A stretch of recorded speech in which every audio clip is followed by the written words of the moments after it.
Ambassador Jenna Walsh stood at the viewport of the diplomatic vessel Concordia, watching the swirling atmospheric storms of Ricard Prime below.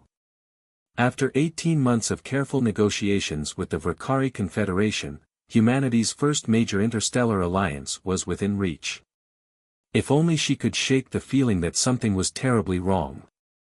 Ambassador, Lieutenant Rodriguez called from his station. The Vakari delegation is requesting to move tomorrow's signing ceremony to their high-gravity training facility. They claim it's traditional for major treaties. Jenna frowned. The Vakari were crystalline beings, their bodies composed of living mineral structures that thrived in their homeworld's crushing gravity. The training facility simulated those conditions that would normally pulverize most organic life forms. Accept their request, she said after a moment's consideration. But note that I'll be attending without an environmental suit. The bridge crew fell silent. Rodriguez cleared his throat. Ma'am, their gravity levels are dash. Precisely why I need to do this, Jenna interrupted. They're testing us, Lieutenant. They've been testing us since day one. The next morning, Jenna stood before the massive doors of the Vakari training facility. First Contact Specialist Raj Patel stood beside her, worry evident in his dark eyes. The gravity in there is 5 times Earth standard, he whispered. Are you certain about this? Jenna straightened her formal diplomatic uniform. The Vakari respect strength above all else. They've been watching us use environmental suits in their facilities for months, assuming we're as fragile as other organic species they've encountered. Time to show them otherwise. The doors slid open with a crystalline chime. Inside, 8 Vakari diplomats stood in their natural forms, towering crystalline figures that sparkled under the harsh lighting. Their leader, High Commissioner ZTYX, stepped forward. The translator rendered their harmonics into words. Ambassador Walsh, we must protest. Your environmental protection appears to be malfunctioning. Jenna smiled and walked forward, her movements deliberate and controlled despite the crushing gravity. Years of training on high-gravity worlds had prepared her for this moment. No malfunction, High Commissioner. This is how we are. The Vakari's crystalline structure shifted, a sign of agitation. Impossible. Organic beings cannot dash. Jenna kept walking until she stood directly before ZTYX. Humanity evolved on a world that tried to kill us in 1,000 different ways every day. We adapted. This gravity. It's uncomfortable, yes. But far from impossible. A low harmonic vibration filled the room as the Vakari conferred among themselves. Jenna maintained her position, ignoring the strain on her reinforced skeletal structure and enhanced musculature.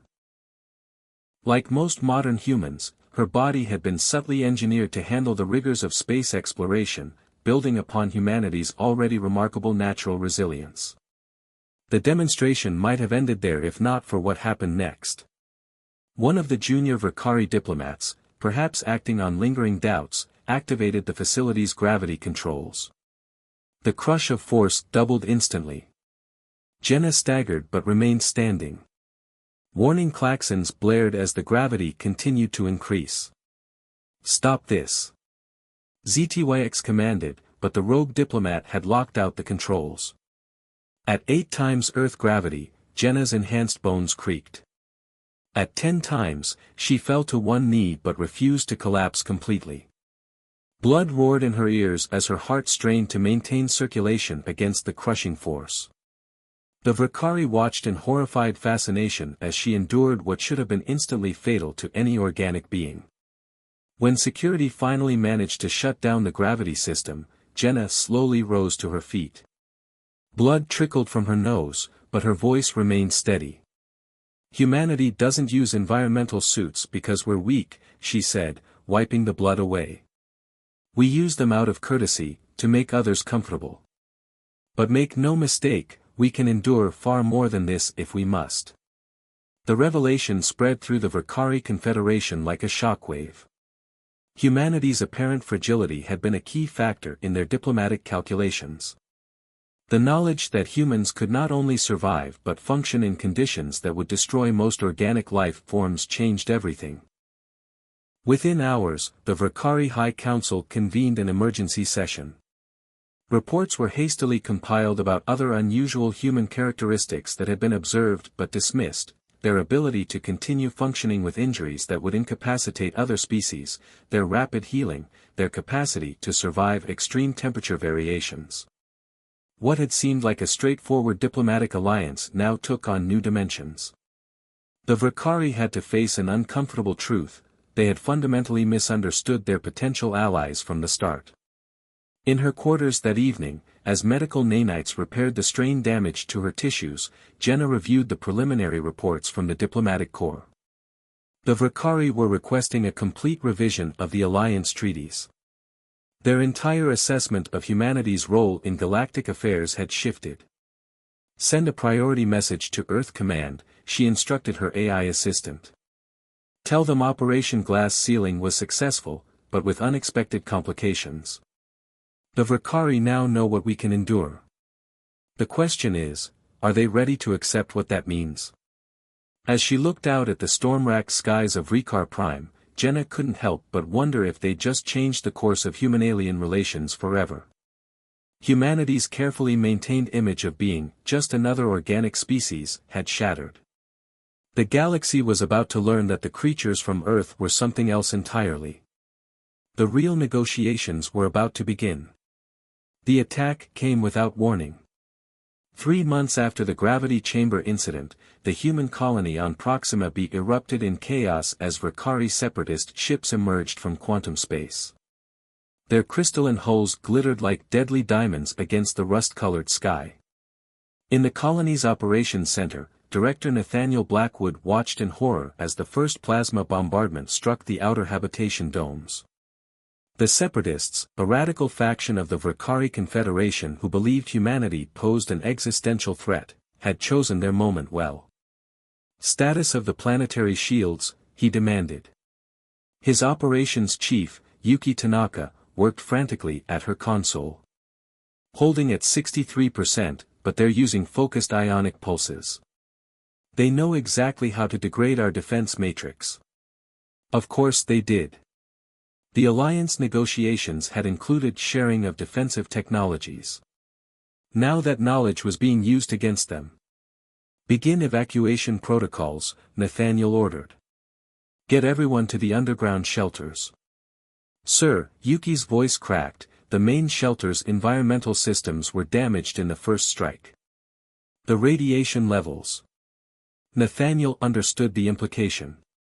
The shelters had been designed to protect colonists from Proxima B's harsh environment. Without proper shielding, the radiation would be lethal to most species.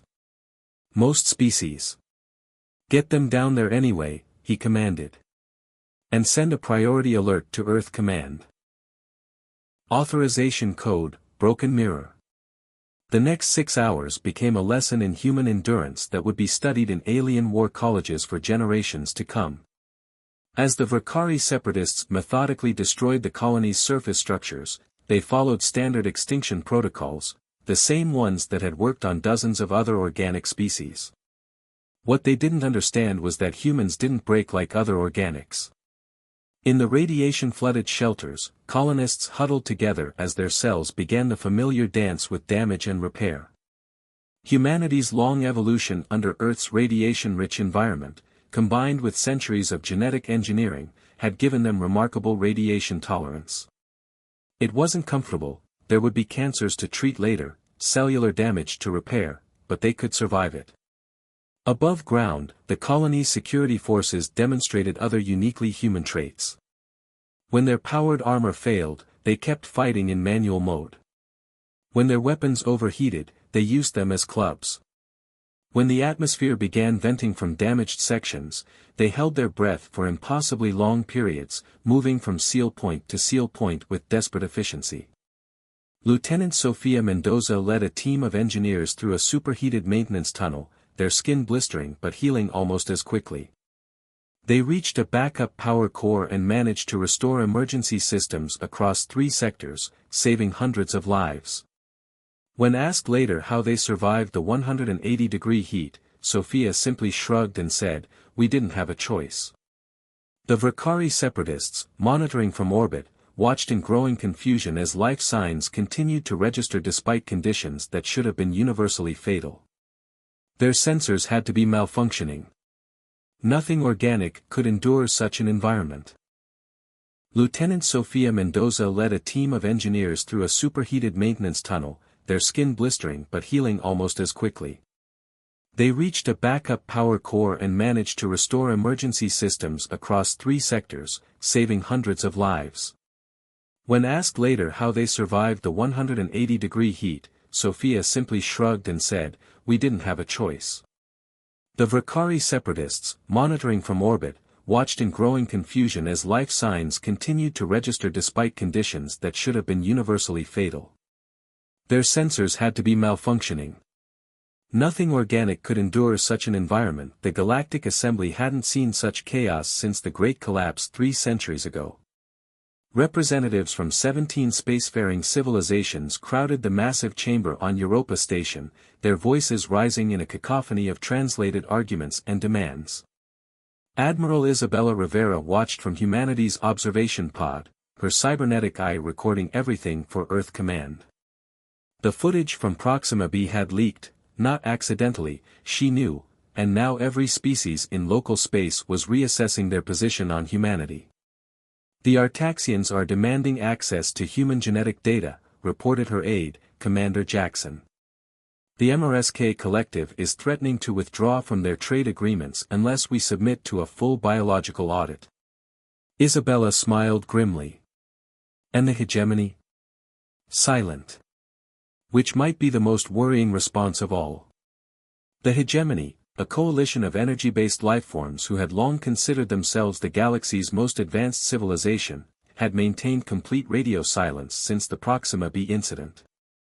Their representative pod in the assembly chamber sat conspicuously empty. Below, a ZKTH diplomat was addressing the chamber, their bioluminescent patterns flashing with agitation. The universal translator rendered their speech.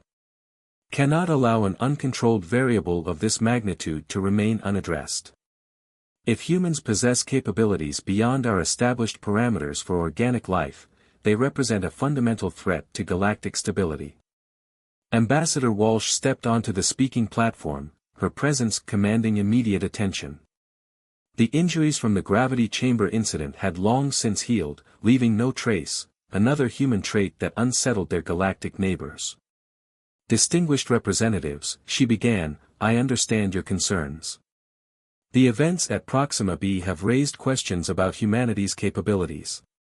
But I would remind this assembly that we have never hidden what we are. You simply chose not to see it." Holograms materialized around the chamber, showing historical footage, human emergency responders running into burning buildings, deep-sea rescuers working in crushing pressures, astronauts conducting EVAs in lethal radiation fields. "Humanity evolved on a world that should have killed us 1,000 times over," Walsh continued. "Instead of dying, we adapted. Instead of accepting limitations, we overcame them. Yes, we can survive conditions that would kill most organic life forms. Yes, we can endure radiation, pressure, and trauma that your medical science says should be fatal. But we've never used these abilities for conquest or dominion." MRSK representatives fur bristled. "The human capacity for violence is matched only by our capacity for compassion," Walsh interrupted. "At Proxima b, every human who survived the initial attack immediately joined rescue operations. We fight hardest not to destroy, but to protect." In her observation pod, Isabella received an urgent notification. Her cybernetic eye highlighted the incoming quantum transmission. "Admiral," Jackson whispered, "the hegemony just launched their entire defensive fleet. They're mobilizing for war." Isabella maintained her composure, even as she activated the emergency protocols that would bring Earth's forces to readiness. The hegemony's reaction wasn't entirely unexpected. Beings of pure energy had always found organic life somewhat disgusting. Learning that humans were far more resilient than they believed must have pushed them over the edge. Below, the assembly erupted into fresh chaos as the news spread. The hegemony's actions would force every civilization to choose sides. Ambassador Walsh's voice cut through the panic. Before anyone makes a decision they can't unmake, you should know that humanity has prepared for this possibility. The chamber's main holographic display activated, showing a massive structure hidden in the Oort cloud. Even Isabella hadn't known about this project. Project Prometheus, Walsh explained. A containment system capable of capturing and redirecting energy-based lifeforms. We built it not for conquest, but as a deterrent.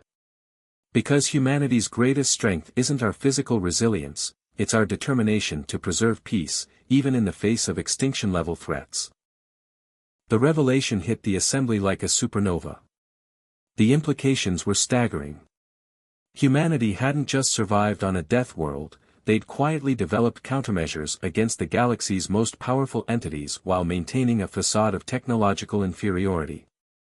In the stunned silence that followed, a new transmission reached Isabella's pod. The hegemony fleet was standing down. Their representative was requesting permission to return to the assembly. They blinked, Jackson said quietly. Isabella shook her head. No, they finally started seeing clearly. The next few hours transformed galactic politics. As the assembly came to terms with humanity's true nature, old alliances crumbled and new ones formed. The Artaxians, a species that had long feared extinction due to their evolutionary stagnation, requested human assistance in understanding adaptive genetics. The MRSK Collective, recognizing the advantage of having humanity as an ally rather than a potential enemy, proposed unprecedented technological exchanges. Even the Vakari separatists' representatives, still under guard after Proxima B, requested asylum, not from their own people, but with humanity. They had seen what humans could survive and decided that proximity to such capability was worth any price. As the session concluded, Isabella met Walsh in a private chamber.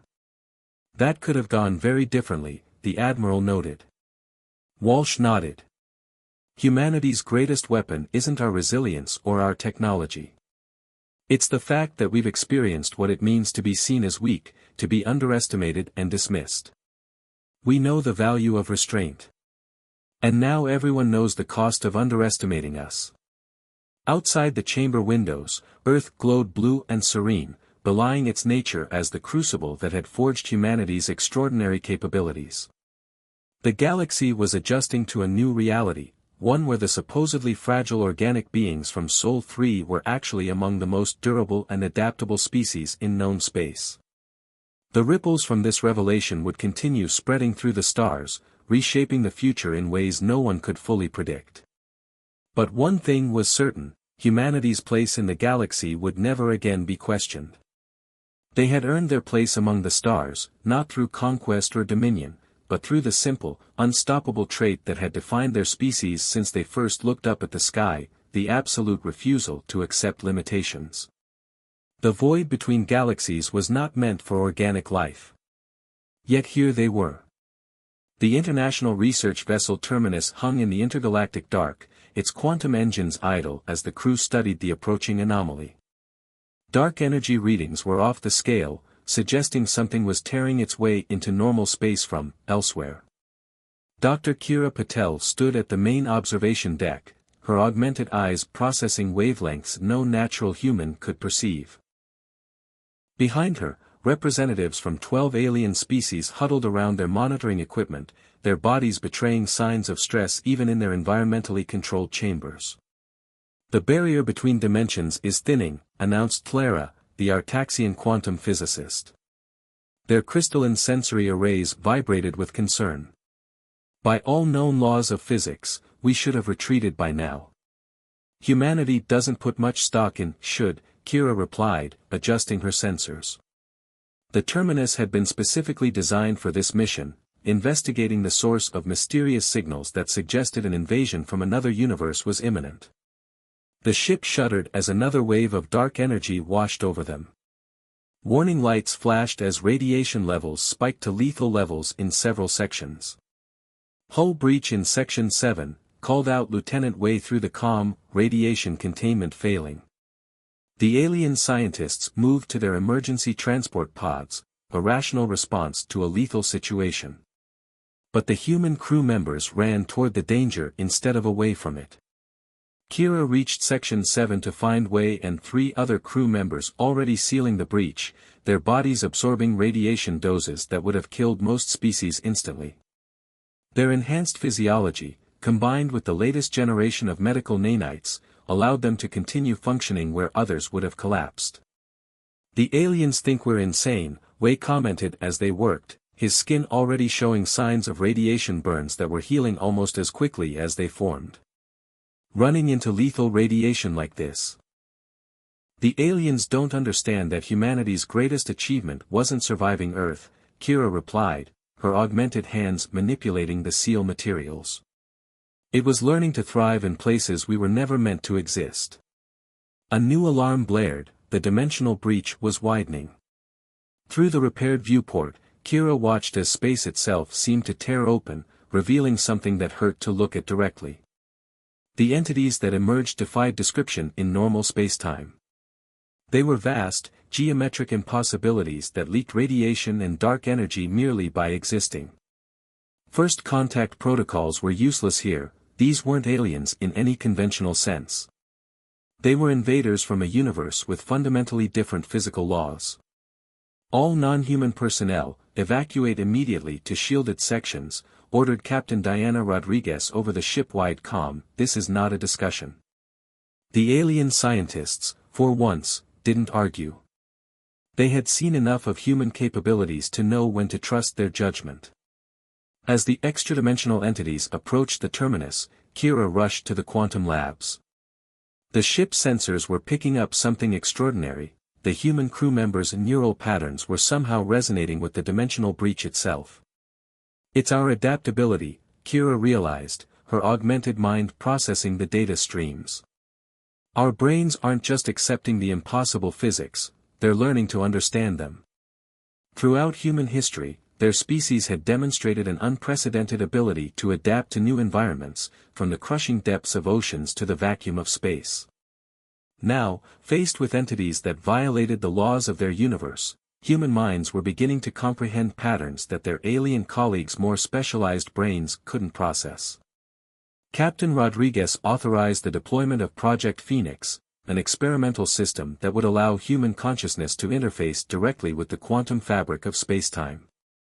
It was dangerous, untested, and exactly the kind of impossible solution that humanity specialized in. Kira volunteered immediately.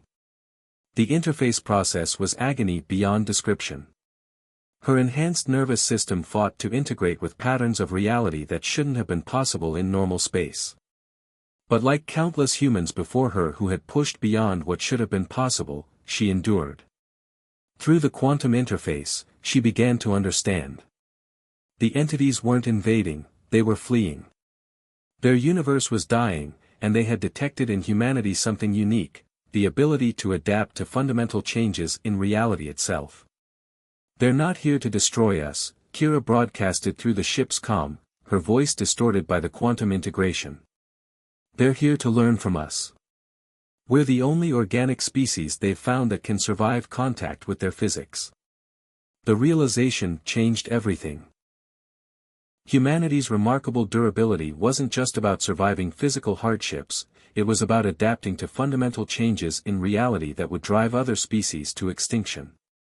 Over the next several hours, as the terminus maintained its position in the intergalactic void, the human crew established the first meaningful contact with entities from another universe. Their alien colleagues watched in astonishment as humans adapted to communication methods that should have destroyed organic minds.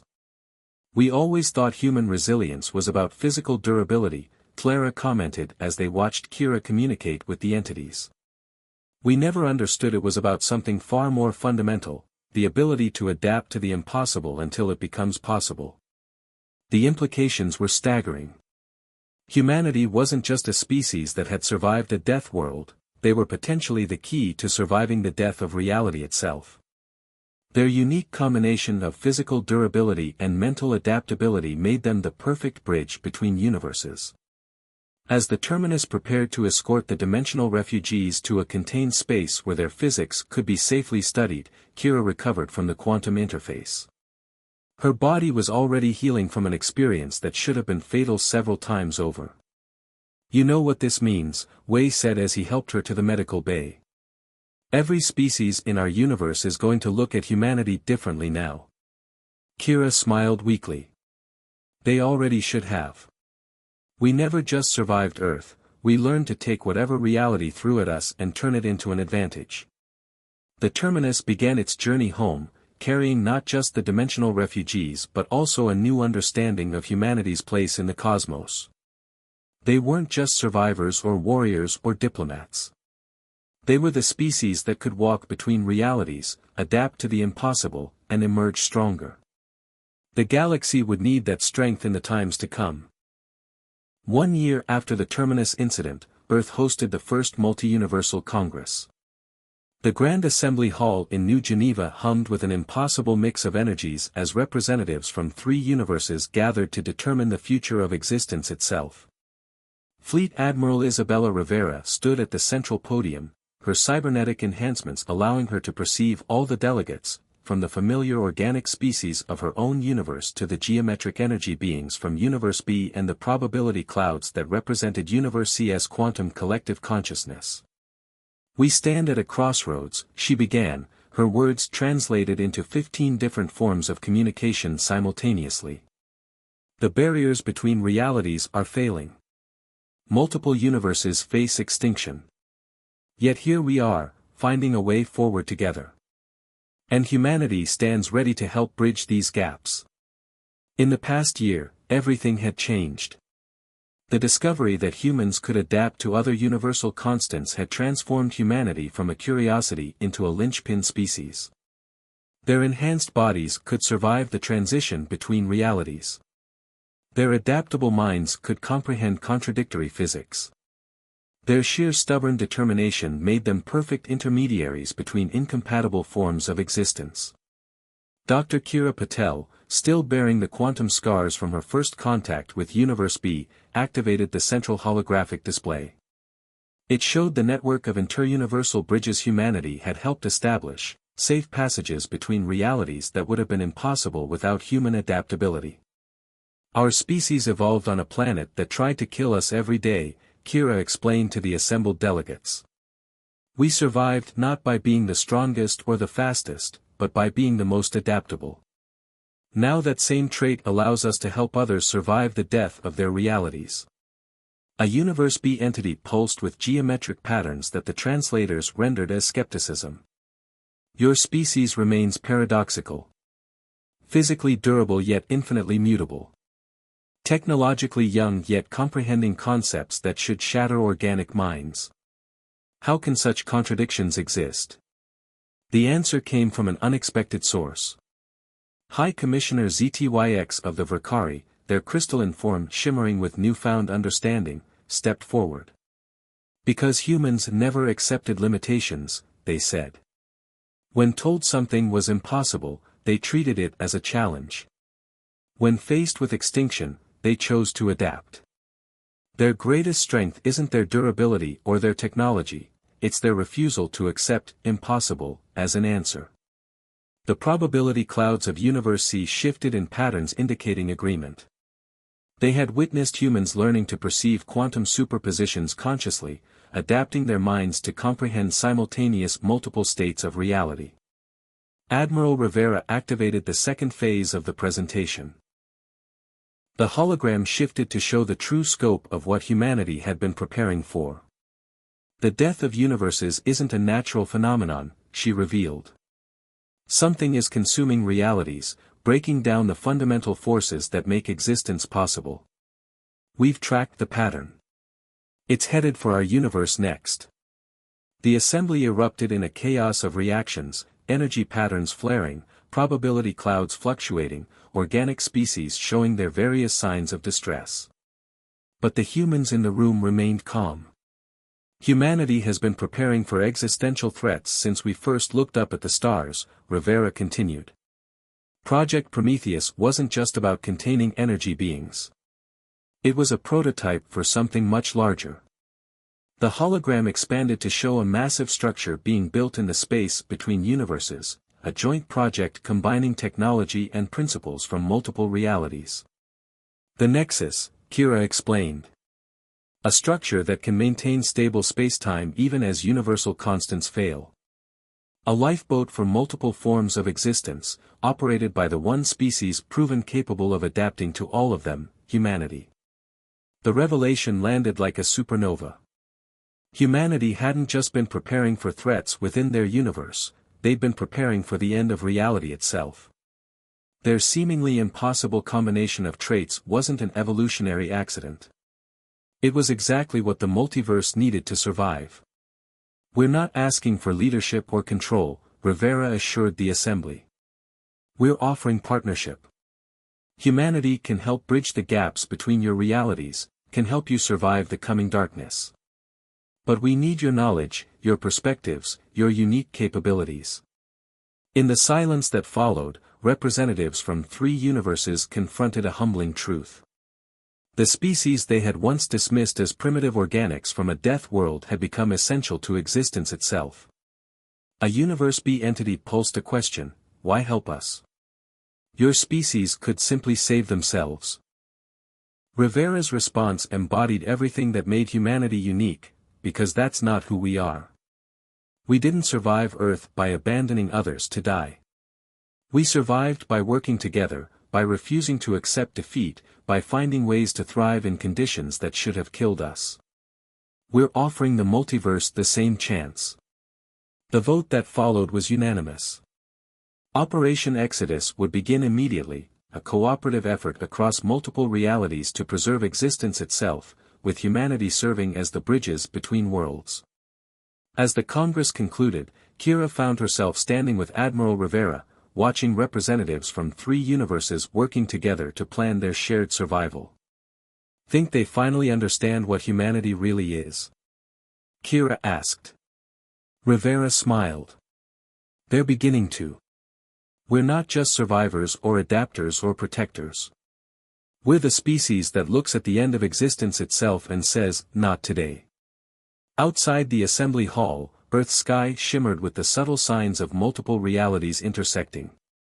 Humanity had evolved on a single death world, but they had become something far more, the key to survival across all of existence. The impossible had become possible. Reality itself would adapt. Just like humanity always had.